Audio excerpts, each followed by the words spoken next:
പരിശുദ്ധ കുർബാന യോഗ്യതയോട് കൂടി സ്വീകരിക്കുമ്പോൾ പിന്നെ പൗലോസിലെ പറയാ, ഞാനല്ല, ക്രിസ്തു എന്നിൽ ജീവിക്കുന്നു. എന്റെ ശരീരത്തിൽ നിന്നുകൊണ്ട് എനിക്ക് 100% എനിക്ക് ആരെയും സ്നേഹിക്കാൻ പറ്റില്ല. എന്റെ സഹോദരൻ സഹോദരി എന്നല്ല ആരെയും സ്നേഹിക്കാൻ പറ്റില്ല.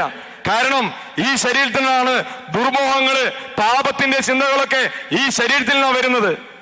എന്നാൽ എന്റെ ശരീരം എപ്പോഴാണോ ഈശോയുടെ ശരീരമായിട്ട് ഇത് മാറുന്നത്, ആ സമയം എനിക്ക് ക്ഷമിക്കാൻ പറ്റും, എനിക്ക് പൊറുക്കാൻ പറ്റും, 100% സ്നേഹിക്കാൻ പറ്റും, കുറവുകളോടുകൂടി ചേർത്ത് പിടിക്കാൻ പറ്റും. കാരണം ഇതെന്റെ ശരീരമല്ല. ആരുടെ ശരീരമാണ്? വിശുദ്ധ കുർബാന യോഗ്യതയോടെ സ്വീകരിച്ചു കഴിയുമ്പോ ഇതെന്റെ ശരീരമല്ല, ഇത് ക്രിസ്തുവിന്റെ ശരീരമായിട്ട് മാറും. അതുകൊണ്ട് പ്രിയമുള്ളവരെ, യോഗ്യതയോടെ വേണം ഈ അപ്പത്തെ സമീപിക്കാൻ. അയോഗ്യതയോടെ സമീപിക്കുമ്പോ അവന്റെ തന്നെ ശിക്ഷാവിധി ഏറ്റുവാങ്ങുക.